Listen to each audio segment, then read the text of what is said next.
In late evening, they arrived at Peter's rented room. However, the landlady was out, as it was her holiday too. Fortunately, she had given Peter the key as the only lodger, which without intending gave him the use of the entire hostel. In the entrance, Peter motioned for Ljiljana to follow him to the kitchen, a room with a long table, television on one side, and a larder and cooking area on the other. Peter knew where the owner had stashed her cache of sausages, olives, and fresh tomatoes. With an air of self-assuredness, Peter scavenged their food to serve in the seclusion of his room.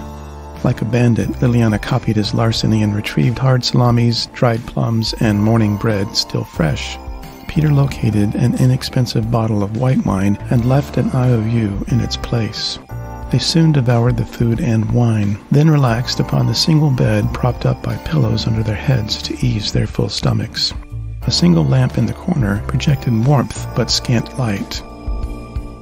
As the room was unheated, Ljiljana drew close to Peter's warmth. When Peter put his arm around her, she rested her head on his chest.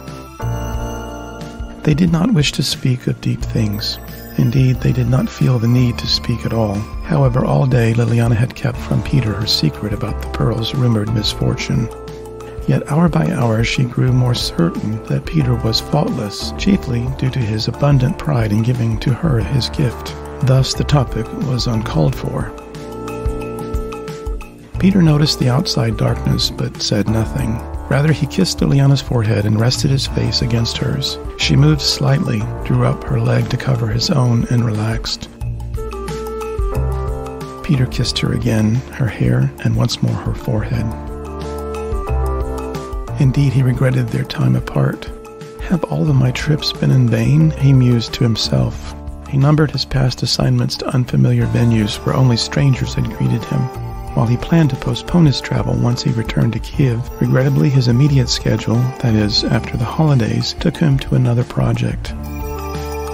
Since they met, Peter had regarded Ljiljana's needs as foremost. Nevertheless, he sensed he was on questionable footing as to their evening's venture. Thus, he wished to understand what she wanted, while he desired to remain with her. The buried trauma he bore from his wife's death kept him from telling her how he felt. Furthermore, he was tired, and she was, too.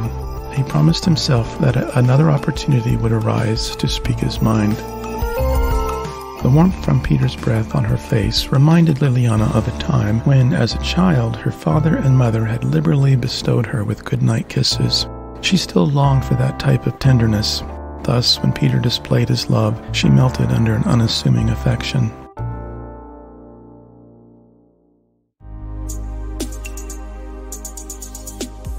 Ljiljana surprised him as she met his face with hers.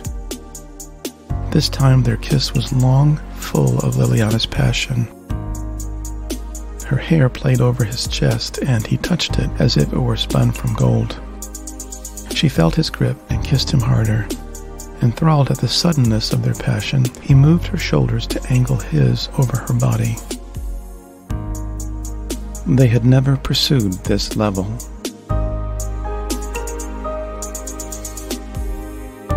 Peter's hands went to Ljiljana's breast to let her know how fully he desired her. As his fingertips caressed her skin, her breast stimulated, she did not resist, but pushed forward with her hips on Peter's legs. In the burning passion they had created, Ljiljana was flushed with Peter's unstoppable body. She wanted him to take her. She felt she would burst open if she did not make love with him.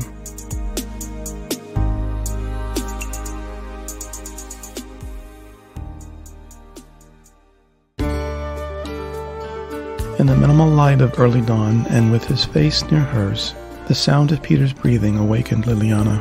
His comeliness contented her. Truthfully, she coveted it. To her, he was beautiful, a masculine face with gentle lines. His eyes, even closed, balanced perfectly above his nose. She was overjoyed that he was her lover. Yet she knew she could not hold on to him. After all, this night might perhaps be their last evening together, the night she gave to him, and that she took for herself.